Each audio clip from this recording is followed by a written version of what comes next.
గురూజీ 72 గంటల్లోనే ఫోన్ లోని అద్భుతమైన జ్యోతిష్య పరిష్కారం చూపిస్తారు. నమ్మండి, నమ్మకపోండి, ఇది నిజం. శ్మశాన కాళి రుద్ర చౌడీదేవి ఆరాధకులు నంబర్ 1 వశీకరణ స్పెషలిస్ట్.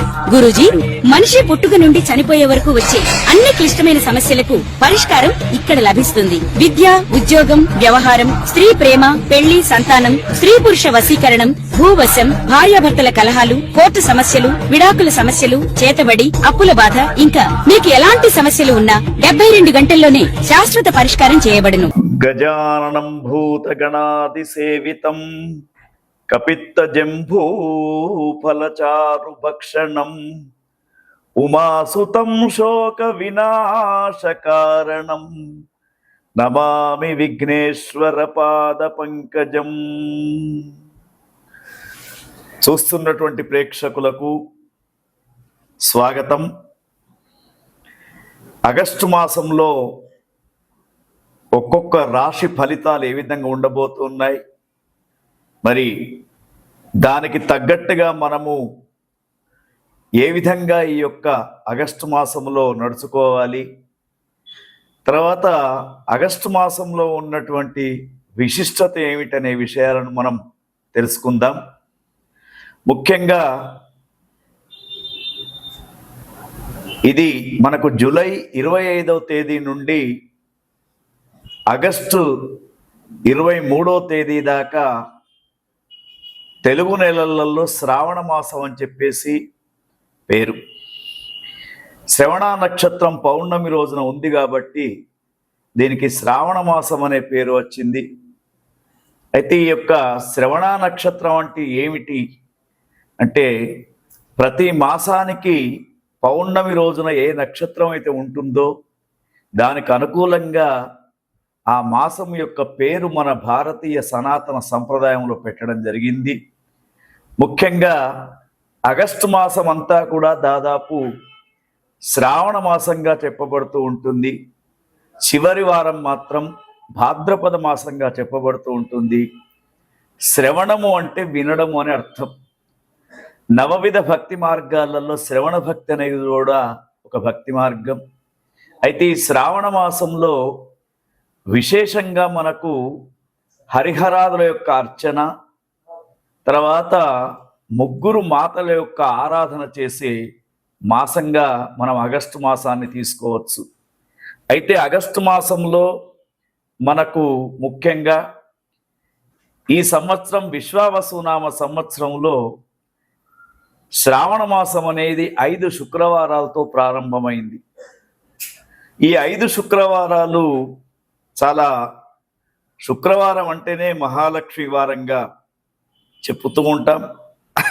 అయితే 5 శుక్రవారాలు వచ్చినటువంటి యొక్క శ్రావణ మాసంలో, ఆగస్టు మాసంలో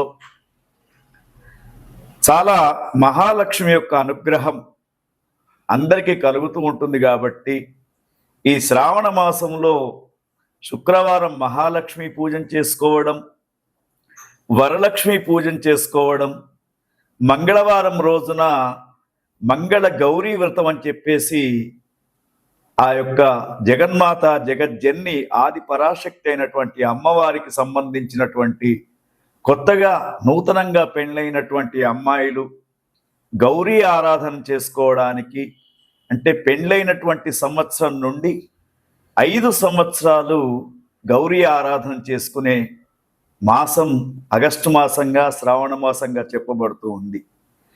అయితే ఈ యొక్క శ్రావణ మాసంలో విశేషమైనటువంటి పండుగలలో ముఖ్యంగా మనకు వరలక్ష్మి వ్రతం ఒకటి, నాగుల పంచమి అని చెప్పేసి వస్తూ ఉంటుంది. ఎవరికైతే జ్యోతిషాస్త్ర రీత్యా రాహుకేతువుల మధ్య అన్ని గ్రహాలు బంధించబడి ఉంటుందో వాళ్లకు కాలసర్ప దోషం ఉన్నట్టు మనకు జ్యోతిషాస్త్రం చెప్తూ ఉంది. ఈ కాలసర్ప దోషం ఉన్నటువంటి వారు ముఖ్యంగా నాగుల పంచమి రోజున పుట్టలో పాలు పోయడం, నాగ ఆరాధన చేయడం అనేది విశేషంగా మనం ఆగస్టు మాసంలోనే చేస్తూ ఉంటాం. తర్వాత మరొక పండుగ వరలక్ష్మి వ్రతం అంటాం. ఈ వరలక్ష్మి వ్రతం ఏమిటంటే, మనకు సిద్ధలక్ష్మి, మోక్షలక్ష్మి, జయలక్ష్మి, సరస్వతి, శ్రీలక్ష్మి, వరలక్ష్మిశ్చ ప్రసన్న మమ సర్వదా అని చెప్పేసి వరలక్ష్మి అంటే వరాలను ఇచ్చే లక్ష్మీమాతగా చెప్తూ ఉంటారు. ఎవరెవరికి అష్టలక్ష్మి స్వరూపంతో ఉన్నటువంటి అమ్మవారి యొక్క ఆరాధన చేయడం, కొంతమందికి ధాన్యలక్ష్మి కావాలి, కొంతమందికి విద్యాలక్ష్మి కావాలి, కొంతమందికి ధైర్యలక్ష్మి కావాలి, కొంతమందికి సంతాన లక్ష్మి కావాలి. ఇట్లా 8 స్వరూపాల్లో ఉన్నటువంటి లక్ష్మీమాత అనుగ్రహం పొందడానికి విశేషమైనటువంటి వ్రతమే వరలక్ష్మి వ్రతంగా చెప్తూ ఉంటారు. అది ఆగస్టు 8వ తేదీన ఎవరికైతే గురుబలం చక్కగా లేదో, ఎవరికైతే వ్యాపారం చక్కగా నడవడం లేదో వారి యొక్క భార్యలు తప్పకుండా వరలక్ష్మి వ్రతాన్ని చేసుకుంటే వ్యాపార వృద్ధి, ధనము, ఆదాయం ఇవన్నీ కూడా లభించే అవకాశం ఉంది.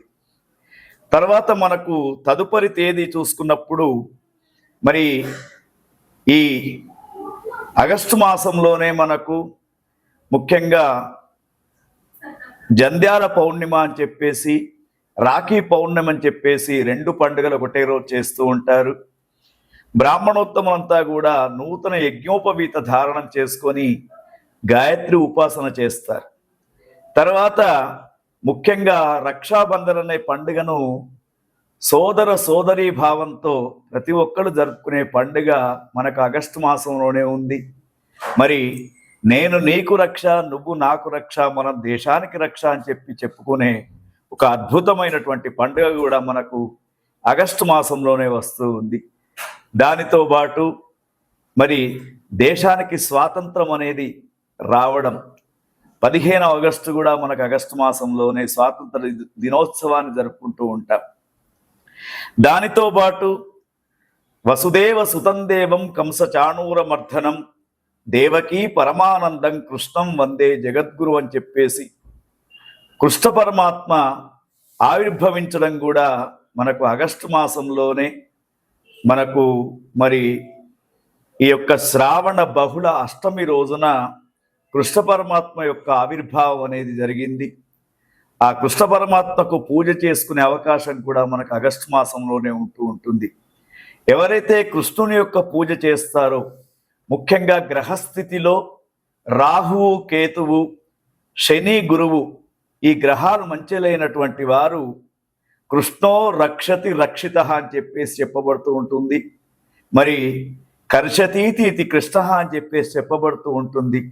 అందరి దుఃఖాలను, అందరి బాధలను పోగొట్టేవాడు కృష్ణ పరమాత్మ కాబట్టి తప్పకుండా మరి కృష్ణాష్టమి రోజున, దాన్నే గోకులాష్టమి అంటారు, ఆ రోజున తప్పకుండా శ్రీకృష్ణుని యొక్క ఆరాధన చేసుకోవడం.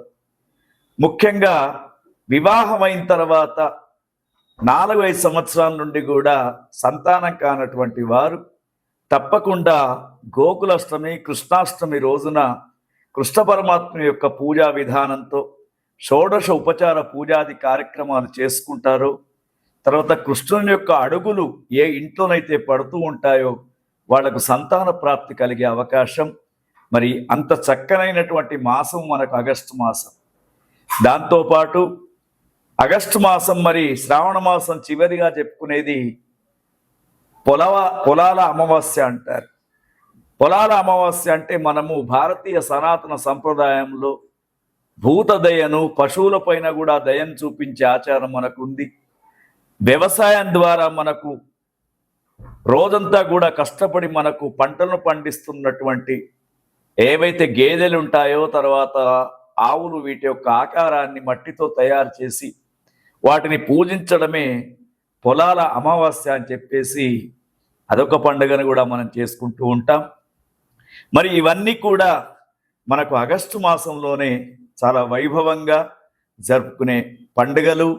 ఆగస్టు మాసము మొత్తం కూడా ఏ రోజైనా కూడా ఒక పండుగ రూపంలో జరుపుకోవడానికి అవకాశం ఉంటుంది. కాబట్టి మనం ఇప్పుడు ఆగస్టు మాసంలో చెప్పుకోబోయే 12 రాశి ఫలితాలకు అనుగుణంగా మీకు ఏ గ్రహం అయితే బాగా లేదో ఇప్పుడు మేము చెప్పిన దానిలో ఆ యొక్క భగవంతుని యొక్క ఆరాధన, భగవతి యొక్క ఆరాధన చేసుకొని ఈ ఆగస్టు మాసాన్ని విజయవంతంగా జరుపుకోవడానికి అవకాశం ఉంటుంది. ఆదిత్యాయ చ సోమాయ మంగళాయ బుధాయ చ గురు శుక్ర శనిభ్యశ్చ రాహవే కేతవే నమః. చూస్తున్నటువంటి ప్రేక్షకులకు స్వాగతం. మనకు మాస ఫలాల్లో భాగంగా మేషరాశి వారికి ఆగస్టు మాసం ఏ విధంగా ఉండబోతూ ఉంది, ఈ ఆగస్టు మాసంలో ఎటువంటి నిర్ణయాలు తీసుకోవాలి, ఎటువంటి పనులు చేయాలనే విషయాలను మనం పరిశీలన చేద్దాం. గ్రహస్థితి చూసినప్పుడు మేషరాశి వారికి రవిగ్రహం 15 రోజులు అననుకూలత ఉన్నాడు. తర్వాత 17వ తేదీ నుండి ఆగస్టు 17 నుండి 31వ తేదీ దాకా చాలా మధ్యస్థంలో ఉన్నాడు. అంటే సూర్యుని యొక్క బలం కొంతవరకు తక్కువగా ఉందని చెప్పుకోవచ్చు. తర్వాత కుజగ్రహం వీరికి చాలా అనుకూలంగా ఉంది. మేషరాశి వారికి 6వ స్థానంలో కుజుడు ఉన్నాడు ఆగస్టు మాసంలో. బుధుడు 4వ స్థానంలో ఉన్నాడు, అనుకూలంగా ఉన్నాడు. శుక్రగ్రహం 3వ స్థానంలో ఉంది. తర్వాత శనిగ్రహం అనుకూలంగా లేదు, 12వ స్థానంలో ఉంది. రాహుగ్రహం 11వ స్థానంలో అనుకూలంగా ఉంది.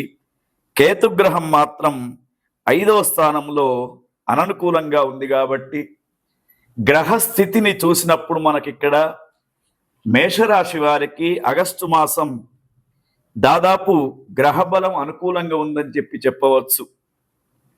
తర్వాత మీరు చేస్తున్నటువంటి ప్రయత్నాలు, పనుల పరంగా చేస్తున్నటువంటి ప్రయత్నాలు, వివాహ ప్రయత్నం ఏదైతే ఉంటుందో అది సఫలీకృతం అవుతూ ఉంటుంది. ఇప్పుడు మనం చెప్పుకున్నటువంటి గ్రహాలన్నీ కూడా బాగా ఉన్నాయి కాబట్టి ఏదైతే మీకు అప్పగించినటువంటి బాధ్యతలు ఉంటూ ఉంటాయో సమర్థవంతంగా నిర్వహించే ఓపిక మీకు ఉంటూ ఉంటుంది. తర్వాత ముఖ్యంగా ఎంప్లాయీస్ ఎవరైతే ఉన్నారో వాళ్ళు పై అధికారుల యొక్క మెప్పును పొందడానికి అవకాశం ఉంది. మనసు చాలా ప్రశాంతంగా ఉంటుంది. ఆగస్టు మాసంలో దేవాలయ సందర్శనలు, తీర్థయాత్రలకు వెళ్ళడం జరిగే అవకాశాలు మేషరాశి వారికి కనబడుతూ ఉన్నాయి. ఉద్యోగ సంబంధ విషయాల్లో స్పష్టతను కోల్పోకుండా ప్రతి చర్యలో కూడా జాగ్రత్త వ్యవహరించడం అనేది తెలుసుకోవాలి. తర్వాత వినోద కార్యక్రమాలలో పాల్గొంటూ ఉంటారు. ఒక ముఖ్యమైనటువంటి వ్యవహారంలో మీకు కొంత ఆర్థిక లాభం జరిగే అవకాశం ఉంది. తర్వాత నూతన వస్తువులను కొనుగోలు చేస్తూ ఉంటారు. భవిష్యత్తు కోసం రూపొందించినటువంటి ప్రణాళికలను అమలు చేసే దిశగా ముందుకు వెళ్తూ ఉంటారు. అయితే మీకు సూర్య భగవానుడు అనుకూలంగా లేడు కాబట్టి ఈ యొక్క ఆగస్టు మాసంలో సూర్య భగవాన్ యొక్క ఆరాధన, ప్రతినిత్యం సూర్య భగవాన్ యొక్క అష్టోత్తర నామావళి చదువుకుంటే మీకు ఆగస్టు మాసం చాలా వైభవంగా ఉండడానికి అవకాశం ఉంది.